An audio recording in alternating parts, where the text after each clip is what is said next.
Oi, pessoal, bem-vindos ao Mente Reflexiva, onde eu explico conceitos da psicologia de forma leve, prática e direta. Hoje é um episódio que eu pensei em fazer inspirado em outro episódio de podcast que eu ouvi. Eu adoro consumir aqui conteúdo sobre saúde mental no Spotify, até pra eu entender melhor o que as pessoas estão falando também, né, sobre saúde mental. E tem um podcast que se chama Para Que Não Percais os Miolos, que é da Alice, que ela chegou até a ser uma convidada no meu outro podcast, que é o Psicologia Sincera. E aí eu fiquei de olho, né, nos conteúdos que ela produzia nas redes sociais, e ela produziu um episódio que eu vou deixar até aqui na descrição, que se chama O que Podemos Aprender com o Jeito Homem de Amar. Eu achei muito interessante, assim, algumas coisas que ela colocou ali no episódio dela, e isso bateu muito com algo que eu tava pensando na minha vida pessoal, que eu quis compartilhar aqui com vocês. Até porque eu acho que parte que eu também quero trazer pra vocês são alguns processos, chavinhas nossas que giram na nossa cabeça, que elas acontecem ao longo da vida. E o episódio que eu quis trazer aqui pra vocês, como vocês podem ver no título, é um pouco o que eu aprendi com os meus amigos homens. Contextualizando vocês um pouco. Eu, durante a época da escola, eu sempre tive um grupo muito fechado de amigas, assim, eu era mais tímida, e aí ficava eu com as minhas amigas ali, e era um grupo totalmente feminino.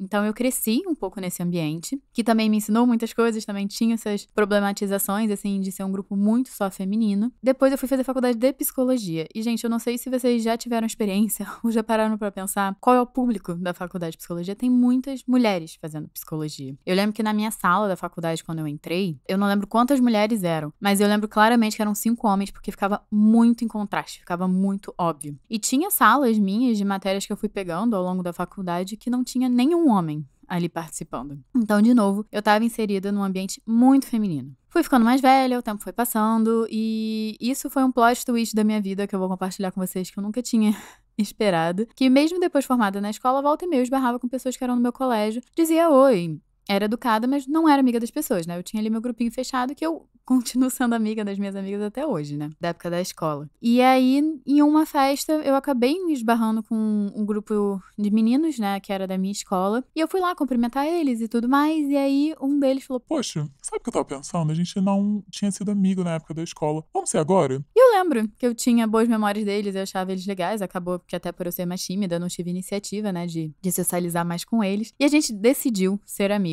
depois de 7 anos de formado na escola. Eu acho essa história meio louca, assim. Era algo que eu nunca iria prever na minha vida. E com isso, dando todo esse contexto da minha vida pra vocês, eu comecei a frequentar um grupo só de meninos heterossexuais, majoritariamente. E teve alguns choques de cultura. Eu posso fazer outro episódio pra coisas que eu fiquei surpresas, assim, algumas vezes até surpresa negativamente, mas acho que não vem ao caso. Mas o episódio de hoje eu queria focar em coisas positivas que eu aprendi com os meus amigos. Até eu acho que eu tava num momento de vida muito propício pra estar repensando muita coisa na minha vida. E uma das coisas que eu senti logo um contraste com eles, que eu acho que sendo mulher sempre foi um assunto muito complicado, a relação que eles têm com o exercício físico. Eu via que muitos deles praticavam exercício físico, mas não naquela tensão de, meu Deus, eu tenho que estar magro, eu tenho que performar, mas porque eles viam prazer nisso. Muitos deles praticam esportes há anos, assim. E isso foi uma coisa que me fez refletir muito, né? O lugar onde, por exemplo, até eu, ao longo da minha vida, fui sempre colocada de relação com o exercício físico e até com o esporte, né? Como o esporte fosse um lugar muito masculino. Então, pra eles, algo que eles foram incentivados, né, a tomar esses espaços ao longo da vida deles, eu não tinha esse mesmo incentivo, né?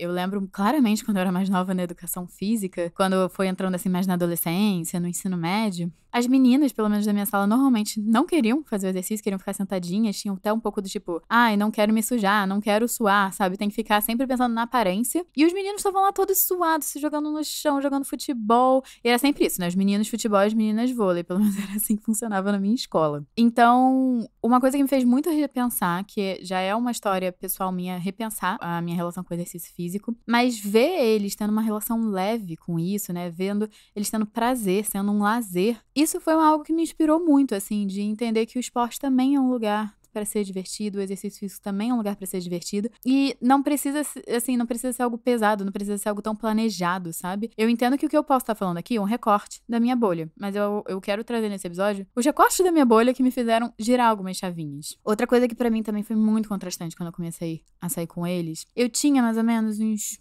24, 25 anos. E eu lembro que eu tava num relacionamento longo na época, quando já tava namorando há bastante tempo. E casamento era algo que volta e meia adentrava as conversas minhas e das minhas amigas.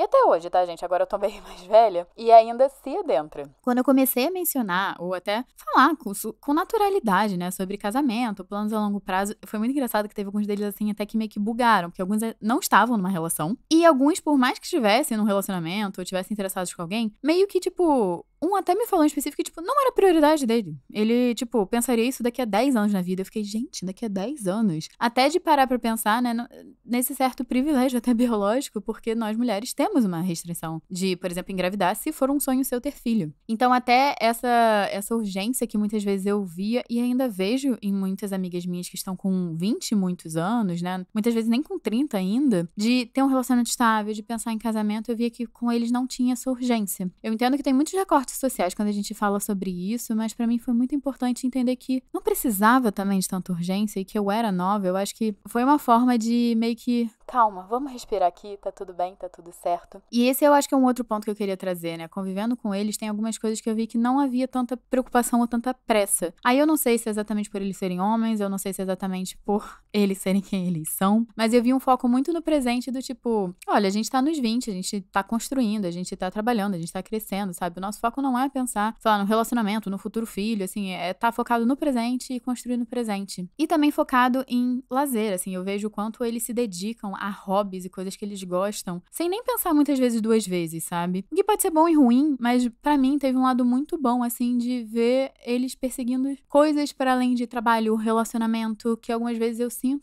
sentia nos meus núcleos femininos, né? Muito esse negócio voltado, assim, pro lar. Assim, foi muito importante pra mim de ver, né? De que também tinha essa expansão, né? Pensar também no que eles gostam, no que eles têm prazer em fazer, e isso pra mim também foi muito bom pra tudo isso que eu tô falando, assim, serviu um pouco de exemplo também pra eu também poder pensar na minha vida. Não quer dizer que eu fui da água pro vinho, mas eu acho que quer dizer que me gerou espaços de reflexão. Até por eu ser psicóloga, talvez eu acabe refletindo sobre algumas coisas, e quando eu vejo um comportamento numa pessoa que eu penso, acho que eu gosto disso, achei isso interessante, deixa eu adotar pra mim também. Outra coisa que eu também notei deles, isso é totalmente um recorte social, gente, é menos medo de fazer as coisas, menos preocupações. O que já experimentei, situações boas com isso e situações ruins com isso, convivendo com eles. Mas eu sinto que existe menos medo, menos preocupação, até porque tem menos variáveis pra eles pensarem sobre perigos, assim, por exemplo, eu sair de noite. Tem muito menos variáveis pra eles pensarem sobre o que pode acontecer com eles do que eu sendo mulher. Mas, ao mesmo tempo, estando com eles também me fez um pouco relaxar em algumas coisas. Ainda sei que algumas regras que se aplicam a eles não se aplicam a mim, eu tenho total certeza. Mas como eu também sou uma pessoa muito ansiosa e muito preocupada, é importante muitas vezes pra mim estar em ambientes que não fiquem reforçando isso. E eu acho que eles me proporcionaram um ambiente que não reforça isso. Outra coisa que eu também notei, convivendo com eles, e isso eu acho que é da minha bolha, eu não acho que isso vai se aplicar a todo mundo, que eles usam muito menos rede social. Ao contrário das minhas amigas, elas usavam mais, comentavam mais sobre. Eles também têm os influencers dele que eles seguem, tem os nichos que eles seguem, mas eu sinto uma necessidade muito menor deles usarem rede social. Tem amigos meus que eu sei que eles já são totalmente fora da curva, que assim, nem tem um aplicativo, por exemplo, do Instagram no celular. E até a forma que eu socializo com eles vai ser diferente, porque como eles não usam e como eles também não fazem questão de saber da minha vida pela rede social, ficou algo muito mais presencial, mais assim, vamos sentar, vamos conversar, me conta sobre a sua vida. Tem muito mais intuito, assim, você tem que fazer esforço, mas de um jeito super positivo do que eu tô falando de, não é uma relação que você tá ali, você manda pouca mensagem, você tá na rede social e aí você sabe mais ou menos o que tá acontecendo na vida da pessoa, mas se você parar pra pensar, é super superficial. E eles acabaram me proporcionando isso de, não, a gente tem, vamos estar junto, vamos saber, eu quero saber sobre sua vida. E muitas vezes funciona de ambas as partes, assim, e eu acho que isso foi uma dinâmica que também me ajudou muito até desmistificar algumas coisas sobre rede social, entender em que lugar isso vai ocupar na minha vida e nas minhas relações e como isso vai interferir, quem é que realmente tá ali comigo, quem é que não tá nutrindo uma relação presencial comigo, né? Presencial versus online, né? O que eu quero tá priorizando. Foi algo que pra mim girou algumas chavinhas. Eu acho que tem algumas experiências na nossa vida, algumas coisas que eu acho que fazem a gente amadurecer, porque eu senti que eu amadureci em alguns aspectos ou fiquei mais leve em alguns aspectos da minha vida, que é só proporcionado pela experiência. E algumas vezes pode ser experiência de uma situação, pode ser experiência